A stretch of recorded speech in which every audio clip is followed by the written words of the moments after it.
Hello friends, நல்லா இருக்கீங்கன்னு நம்புகிறேன். நம்ம இன்றைக்கி நல்ல ஒரு சாட் ஐட்டம் டோக்லா செய்ய போகிறோம். இன்றைக்கி நம்ம வீடியோக்குள்ளே போயிடலாம். அதுக்கு நான் இப்போது 1.5 கப்பு கடலை மாவு எடுத்து வச்சுருக்கிறேன். இதில் 1/2 டீஸ்பூன் சுகர், 1/2 டீஸ்பூன் மஞ்சள் தூள், உங்கள் தேவைக்கு ஏற்ப உப்பு. முதல்ல இதெல்லாம் ஒன்றா போட்டுட்டு நல்ல ஒரு விஸ்க் வச்சு நல்லா மிக்ஸ் பண்ணி விட்டுருங்க. எல்லா இன்க்ரீடியன்ஸும் நல்லா மிக்ஸ் ஆகணும், அதுக்காக நல்லா மிக்ஸ் பண்ணி விட்டுருங்க.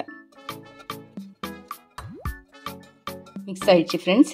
இப்போ நம்ம இதில் கொஞ்சம் கொஞ்சமாக தண்ணி விட்டு தோசை மாவு பதத்தில் கொஞ்சம் கலக்கி வச்சுக்க போகிறோம். கட்டி விழாமல் நல்லா கலக்கி எடுத்துக்கோங்க. நம்ம தோசை வார்ப்போம்ல, அவ்வளோ அந்த பதம், இந்த பதத்தில் நல்லா கலக்கி வச்சுக்கோங்க. இது இப்போது ஒரு 10 நிமிஷம் இப்படியே நம்ம கவர் பண்ணி வச்சிடலாம் ஃப்ரெண்ட்ஸ். ஒரு 10 மினிட்ஸ் இப்படியே இருக்கட்டும். அதுக்குள்ளே நான் ஒரு கேக் பேன் எடுத்துகிட்டு இதை ஆயிலில் கிரீஸ் பண்ண போகிறேன்.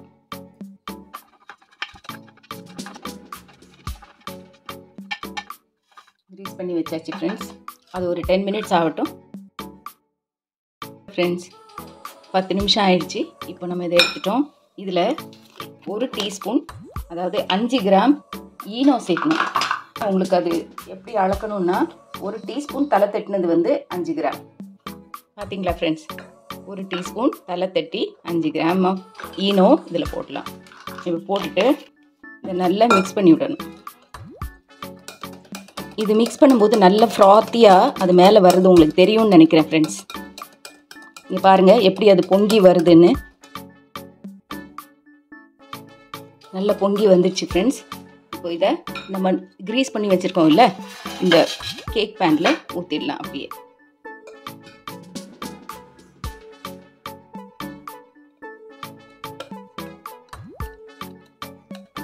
ஊற்றியாச்சு ஃப்ரெண்ட்ஸ். இப்போ இதை நம்ம கேக் பண்ணுவோம்ல, கேக் பேனை டேப் எல்லாம் பண்ணக்கூடாது. இப்போ எப்படி ஊற்றிருக்கீங்களோ அப்படியே ஊற்றி வச்சுடுங்க. உங்களுக்கு இது தோணுது இது மேலே அப்படி ஒரு மாதிரி பொங்கி இருக்குது, அப்படி ஈவனாக இல்லை அப்படின்னா ஒரு ஸ்பூன் வச்சு நீங்கள் கரெக்ஷன் பண்ணிக்கலாம். பேனை டேப் பண்ணாதீங்க. இப்போ நான் இதை ஸ்டீம் பண்ண போகிறேன். ஒரு இட்லி பாத்திரம் வைக்கிறேன். இட்லி பாத்திரத்தில் தண்ணி ஊற்றி வச்சுருக்கிறேன். இல்லை நம்ம இப்போ மாவு ஊற்றணும் இல்லைங்களா, அதை நான் அப்படியே உள்ளே வச்சு மீடியம் ஃப்ளேமில் 20 மினிட்ஸ் வேக விட போகிறேன். உள்ளே வச்சுட்டு மீடியம் ஃப்ளேமில் 20 மினிட்ஸ் இதை வேக விட போகிறேன். 20 மினிட்ஸ் ஆயிடுச்சு. நம்ம ஓப்பன் பண்ணி பார்த்துடலாம். வெந்துடுச்சான்னு பார்க்குறதுக்கு ஒரு ஸ்க்யூவர் வச்சு இப்படி குத்தி பாருங்கள். நம்ம கேக் பார்ப்போம்ல, அப்படி தான். இது வெட்டாக இருந்தால் இன்னும் வேகலைன்னு அர்த்தம். இப்போ பாருங்கள், இது ரொம்ப க்ளீனாக இருக்குது. சரிங்களா? இப்போ இது ஆயிடுச்சு. நம்ம இப்போ இதை எடுத்து ஆற வச்சிடலாம். டோக்லா ஆறட்டும். அதுக்குள்ளே நம்ம அதுக்கு ஒரு தாளிப்பு ரெடி பண்ணிடலாம். பேன் காஞ்சதும் ஒரு 3 டேபிள் ஸ்பூன் ஆயில் விட்டுக்கோங்க. ஆயில் காயட்டும். ஆயில் காஞ்சிடுச்சு. நம்ம இப்போ 1 டேபிள் ஸ்பூன் கடுகு போட்டுக்கிறோம். கடுகு பொரிஞ்ச உடனே பொரிஞ்சிடுச்சு. இப்போது ஒரு 5 மிளகாய், கீரின மிளகாய் போட்டுருக்கிறேன். அது கூடவே கொஞ்சம் கருவேப்பிலையும் போட்டுக்கிறோம். இதெல்லாம் நல்லா வதக்கி விடலாம். கொஞ்சமாக இந்த தாளிப்புக்கு தேவையான சால்ட்டு, கொஞ்சம் கொத்தமல்லி வச்சுக்கிறேன், கட் பண்ணி பொடியாக கட் பண்ணி அதையும் சேர்த்துக்கலாம். இது கூடவே 2 டீஸ்பூன் சுகர் சேர்த்துக்கிறேன். சுகர் சேர்த்துட்டு ஒரு 1/4 கப்பு வாட்டர் அதையும் சேர்த்துக்கோங்க. ஒரு 1/2 லைம் ஜூஸ் வச்சுருக்கிறேன், அதையும் சேர்த்துக்கோங்க. இதெல்லாம் நல்ல ஒரு கொதி வரட்டும்.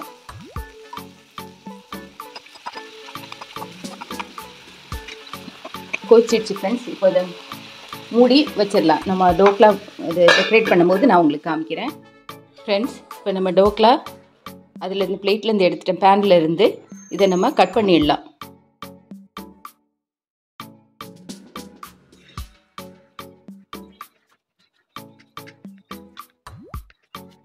கட் பண்ணியாச்சு ஃப்ரெண்ட்ஸ். இந்த டேம்பர் பண்ணி வச்சோம் இல்லைங்களா, அதாவது தாளித்து வச்சோம் இல்லைங்களா, அதை எடுத்து இது மேலே லைட்டாக இப்படியே ஊற்றி விடலாம்.